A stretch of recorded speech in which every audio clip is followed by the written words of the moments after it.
Hello everyone, my name is Nancy. Welcome back to our channel Scholar Aarti.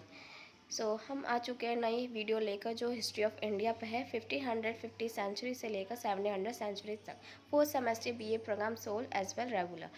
Unit 1 में हमने पढ़ा था कि मुगल साम्राज्य की फाउंडेशन और एस्टेब्लिशमेंट कैसे हुई। अब हम इस यूनिट में उसकी प्रशासनिक व्यवस्था, एडमिनिस्ट्रेशन स्ट्रक्चर पढ़ेंगे जो मनसबदारी और जागीरदारी व्यवस्था पर आधारित है। हम पहले पढ़ेंगे जागीरदारी व्यवस्था, फिर मनसबदारी व्यवस्था, क्योंकि ये मोस्ट इंपॉर्टेंट टॉपिक है जो आपके पेपर में आएगा ही आएगा और आपको इसको अंडरस्टैंड करना भी ज़रूरी है, क्योंकि मुगल प्रशासन में इसका बहुत इंपॉर्टेंट रोल है। ठीक है, हम इस वीडियो को स्टार्ट करते हैं। और स्टार्ट करने से पहले अगर आपने वीडियो ऑन कर ली है please like and share and subscribe करो और कमेंट एज वेल करो। जागीरदारी व्यवस्था की बात करेंगे तो जागीरदारी व्यवस्था जो थी वो मध्यकालीन भारत में ऐसी व्यवस्था थी जिसमें साम्राज्य के प्रति सौंपे गए कर्तव्यों के बदले में वेतन के रूप में भूमि सौंपी जाती थी, जिन्हें जागीरदार कहते थे। अगर हम इसकी सिंपल लैंग्वेज में बात करें तो जागीरदारी व्यवस्था की स्थापना जो थी मुगल साम्राज्य सबसे शक्तिशाली शासक अकबर उनके द्वारा स्थापित की गई व्यवस्था थी। उन्होंने इसको बिचौलिए यानी कि एक मिडल मैन के रूप में स्थापित की थी। इसमें क्या होता था, साम्राज्य की थोड़ी छोटी भूमियाँ जो थी वो साम्राज्य कुछ अधिकारियों को उनकी योग्यता के आधार पर तय करके शासक उनको नियुक्त करता था और जागीर प्रदान कर देता था। और जागीरदार जिसकी वह जागीर होती थी यानी कि ज़मीन होती थी वो उसका जागीरदार कहलाता था। ठीक है, वो उसका जागीरदार कहलाता था। और जागीरदार का ये कार्य होता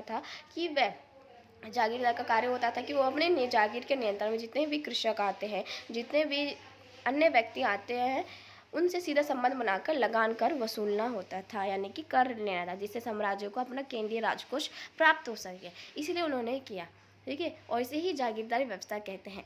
और ये व्यवस्था शुरुआत में तो सही चली, लेकिन अंत में धीरे धीरे इसमें कई समस्या आने लगी, क्योंकि बहुत सारे ऐसे जागीरदार आए जो वैभवशील अनुभवशील नहीं थे और ज़्यादा भोगविलासी थे। वैभवशील यानी कि ज़्यादातर उनको पैसे दिए जाते थे, जितना भी कर होता था, जितना तय किया जाता था उसे ज़्यादा वसूलते थे, जिसके परिणाम स्वरूप क्या होता था, जागीरदार व्यवस्था में काफ़ी कमी आने लगी और इसे साम्राज्य जो था वो हानि में जाने लगा था जागीर देने से। जमींदार के पास भूमि और भू राजस्व वंशानुगत के आधारित है, क्योंकि ये ग्रामीण समाज पर उनका प्रभु सभी पहलुओं में व्यापक था, जो पैतृक अधिकार के संरक्षण में आधारित था। जागीरदारी व्यवस्था में इसमें हस्तक्षेप नहीं किया, क्योंकि जमींदार के पास जो भूमि होती थी वो उस पर अधिकार था कि वो कैसे भी कर सकते हैं। ठीक है, और क्योंकि इनका पद वंशानुगत नहीं था, उनकी योग्यता था, शासक द्वारा नियुक्ति की जाती थी और उनका पद समान भी नहीं था, इनका हमेशा उनको बदला जाता था, हमेशा समान नहीं रहता था, उनकी स्थिति को हमेशा बदला जाता था। अगर अयोग्य पाया जाता था वो हटाया भी जा सकता था। ठीक है, जमींदारों को भी राजस्व एकत्र करने कर्तव्य का अलावा सैन्य कर्तव्य निभाना पड़ता, जैसे खिदमत करना, प्रदर्शन करना, आवश्यकता के समय शाही सेना रैंकों को भरना, सैनिक को प्रदान करना, शाही दरबार में उपहार देना, इन सब का ये कार्य होता था। स्थानीय तौर पर न्यायिक और पुलिस सेवा जमींदारों के अंतर्गत आता था, जबकि जागीरदार सैनिक सेवाएं प्रदान करते थे। ठीक है, यानी कि इसमें क्या होता है कि जो स्थानीय तौर पर जो न्यायिक और पुलिस सेवा जमींदारों के अंदर आते थे और जागीरदार सैनिक सेवाएं करते थे, यानी सेवाएं देते थे। ये सैनिक संबंधी सेवाएं भी देते कि सुरक्षा, शांति, इसको बढ़ावा देते थे। ठीक है, जागीरदारी प्रणाली में देखें तो इसकी स्थापना 13वीं शताब्दी की शुरुआत में विकसित हुई थी और एक भूमि किराएदारी का एक रूप था। ठीक है, जिसमें एक संपत्ति का राजस्व का संग्रह और उस पर शासन करने की शक्ति के राज्य के अधिकार को दिया जाता है, यानी कि वो शासन भी करते थे और साथ में राजस्व संग्रहण करते थे, जिससे केंद्रीय राजकोष भरा भी जा सके। जागीरदारी प्रणाली की मुख्य विशेषता यह है कि जागीर का टकराव सशर्त और बिना शर्त हो सकता था। जागीर द्वारा एकत्र किए गए करों का उपयोग वेतन आदि भुगतान करने के लिए किया जाता था। और जागीरदारी प्रणाली की भूमि किराएदारी और सामान्य व्यवस्था थी, जिसमें दिल्ली के तहत भारत में शुरू किया गया था। 13वीं शताब्दी की शुरुआत में जो दिल्ली संविधान था उसको शुरुआत किया है, जैसे सामान्य व्यवस्था थी उसके रूप में की जाए। एकता व्यवस्था भी थोड़ा आपको रिलेट कर पा रहे होगा कि एकता व्यवस्था जैसे दिल्ली सन में एकता व्यवस्था थी, वैसी मुगल साम्राज्य में जागीरदारी प्रणाली थी, जिसमें क्या एक भूमि को दे दी जाती थी और भूमि से जितना राजस्व प्राप्त होता था वो अपने वेतन के रूप में रखते थे और आधा केंद्रीय राजकोष में प्राप्त होता, ताकि राजकोष भी भरा जा सके और कार्य भी हो सके। इसकी विशेषता देखें तो जागीरदारी प्रणाली सामंती भूमि किराएदारी प्रणाली जो मुख्य रूप से जागीर आवंटित भूमि कर संग्रह द्वारा नियुक्त राज्य द्वारा नियुक्त राजागीर के इर्द गिर्द घूमती थी। और जागीरदार व्यवस्था की 3 प्रमुख विशेषता थी, जैसे कि जागीरदार जो था उसमें बिना सशर्त जो सेवाएं होती थी वो होती थी। मुगल काल में जागीर का वेतन उसके द्वारा एकत्र किए गए करों से था, जबकि शेष जो राशि थी वो राजकोष में जाती थी, यानी कि आधा वो राजकोष के रूप में केंद्र में जमा कराते थे, आधा वेतन के रूप में रखते थे और अन्य भुगतान करते थे। जागीर में एक सामंती जीवन संपत्ति के रूप में कार्य करके उनकी मृत्यु के बाद उनका राज्य को वापस दिया जाता था। जागीरदारी प्रणाली भारत में मुस्लिम, जैसे मैंने आपको सेम बताया कि वही सब है। ठीक है। तो इसकी विशेषता ऐसी है जिसमें भूमि को आमंत्रित करके उनमें जीवन भर के लिए उनको दे दिया, जिसे जागीर जो धारक की मृत्यु है उस पर राज्य की वापस कर दिया। हालांकि उत्तराधिकारी के शुल्क के भुगतान पर इसे नवीनीकरण कराना संभव था। ठीक है।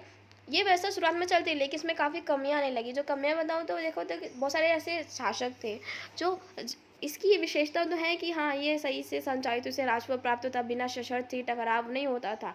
लेकिन इसमें बहुत सारी कमियां भी थी जो अकबर के शासनकाल में तो नहीं, लेकिन जैसे कि जहांगीर है, शाहजहां, उनके द्वारा आने लगी थी। फिर औरंगजेब के शासनकाल में भी बहुत सारी समस्या आई जागीरदारी प्रणाली को लेकर, क्योंकि बहुत सारे जागीरदार ऐसे होते थे जो बेईमान होते थे, अयोग्य होते थे। कई बार ऐसे होते थे जो ऐश्वर्य भोग विलासी होते थे, जो जितना उनको पैसे दिए जाते उतना वो नहीं, और बहुत सारी जबरदस्ती वो कर एकत्र कर, जितना केंद्र द्वारा तय कर होता था उससे ज़्यादा वो कर वसूलता, जिसके परिणामस्वरूप क्या होता था, केंद्रीय राजकोष जो था वो उतना नहीं भर पाया जितने नहीं पाया, जिससे साम्राज्यों को जागीर प्रदान करने के बदले बहुत सारी हानि उठानी पड़ती थी, जिससे साम्राज्य जो था वो लॉस में जा रहा था, यानी कि हानि हो रही थी। उतना जिस उद्देश्य से उसकी पूर्ति के लिए बनाई गई थी उतना वो नहीं हो रहा था। इसलिए इसकी विशेषता के साथ साथ ये इसकी बहुत सारी कमियां भी थी, जिसके परिणामस्वरूप औरंगजेब ने इसको बनाए रखने का पूरा प्रयास किया, लेकिन जब उसकी मृत्यु हुई तो उसके बाद इसकी समाप्ति हो ही गई, यानी कि समाप्त हो गया। ठीक है। अब हम पढ़ेंगे मनसबदारी व्यवस्था।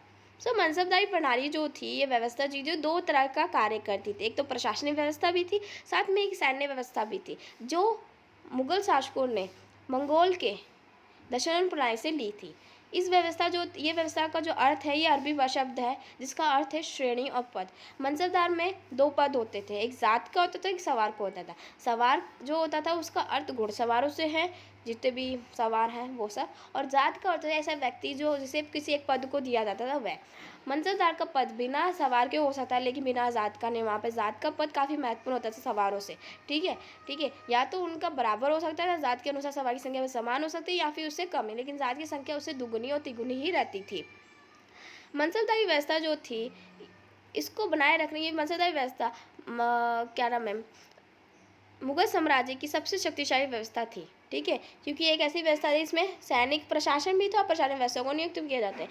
ये प्रणाली जो थी 16वीं शताब्दी के अकबर के शासनकाल के द्वारा स्थापित की गई थी, और इसका अर्थ होता है श्रेणी पद, यानी कुछ एक पद श्रेणियाँ दे दी जाती थी, जिसका प्रयोग करके वो व्यक्ति जो होता है मनसबदार कहलाता था, और वो अपनी सैनिकों का नियुक्ति भी करता है, सैनिक टुकड़ी स्थापित करता था और इसके हिसाब से संचार भी करता था। मनसबदार सम्राट द्वारा नियुक्त सैन्य कमांडर अधिकारी होते थे। प्रत्येक मनसब का एक संख्यात्मक रैंक होती थी, ये दर्शाती थी कि अधिकारी से कितने सैनिकों की अपेक्षा की जाती थी। इस प्रणाली में विभिन्न रैंक थी, जैसे कि 10 से लेकर 7000 तक। ठीक है। दारू की दोहरी भूमिका, जैसे कि इसमें देखेंगे मनसब आज में दोहरी जिम्मेदारी थी कि एक सैन्य प्रशासन भी था और प्रशासन व्यवस्था भी थी। नागरिक और सैन्य दोनों क्षमता में सेवाएं करते थे। उन्हें शाही सेवा के लिए सैनिकों के टुकड़े बनाए रखते हुए प्रशासनिक कर्तव्य कुशल होने की उम्मीद थी, यानी कि वो सभी क्षेत्र में कुशल होने चाहिए।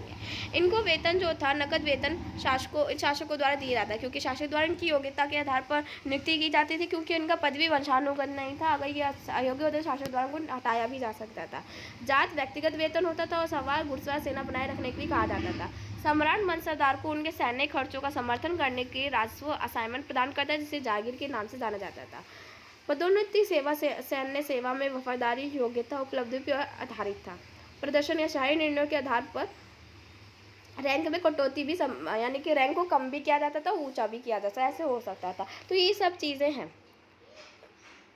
अब इन दोनों व्यवस्था में तुलना देखें तो मनसबदारी प्रणाली में मुगल साम्राज्य में सत्ता को केंद्रीकरण करने में मदद की थी, यानी केंद्र द्वारा नियंत्रण करने में मदद करती थी, और इसने सम्राट को अधिकारियों के प्रति वफादार और पेशेवर वर्ग प्रदान किए जो सीधे केंद्रीय सत्ता के लिए जवाबदेह थे। इस प्रणाली ने प्रत्येक मनसबदार के साथ विशेष संख्या में सैनिकों को जोड़कर सेना की कुशल लामबंदी को सुविधाजनक बनाया। और जागीरदारी व्यवस्था सकारात्मक और नकारात्मक दोनों प्रभाव हुए थे। इस सकारात्मक देखें यानी पॉजिटिव इम्पैक्ट देखें तो मनसबदारों को मुआवजा देने का कुशल तरीका प्रदान किया, जैसे कि कुछ मनसबदार ऐसे होते हैं जिन्हें वेतन नहीं दिया जाता, तो उनको कुछ जागीरें दे दी जाती थी और जागीर से वो अपना वेतन प्राप्त करते थे, इसलिए इसका सकारात्मक प्रभाव भी पड़ा और स्थिर राजस्व प्रवाह सुनिश्चित किया। लेकिन कई मुद्दे भी सामने, जैसे कि जागीरदार द्वारा किसानों को शोषण किया जाता, जबरदस्ती कुछ ज़्यादा ही कर वसूला जाता था। ठीक है। और राजस्व संग्रह पर अपने हितों को प्राथमिकता देना की संभावना थी। तो इस तरह की दोनों विशेषता हम देखें कि ये दोनों ही अलग है, लेकिन मनसबदारी व्यवस्था मुगल साम्राज्य की शुरुआत से लेकर अंत तक बनी रही, जो काफ़ी सही व्यवस्था थी। लेकिन जागीरदारी व्यवस्था में काफ़ी कमियाँ आने लगी, जिसके परिणाम से वो शुरुआत में तो सही थी, अपने उद्देश्य की पूर्ति भी करी थी, कार्य भी करी थी, और बिना सशर्त टकराव के कार्य भी करती है, सेवा शर्तें प्राप्त कर रही थी। लेकिन इसमें कई समस्याएं हैं जिसके परिणाम से जागीरदारी व्यवस्था समाप्त हो गई और मंसदारी व्यवस्था चल रही थी। लेकिन जब मुगल साम्राज्य का अंत हुआ 17वीं शताब्दी का अंत तक, तो इसकी भी अंत हो गया। ठीक है।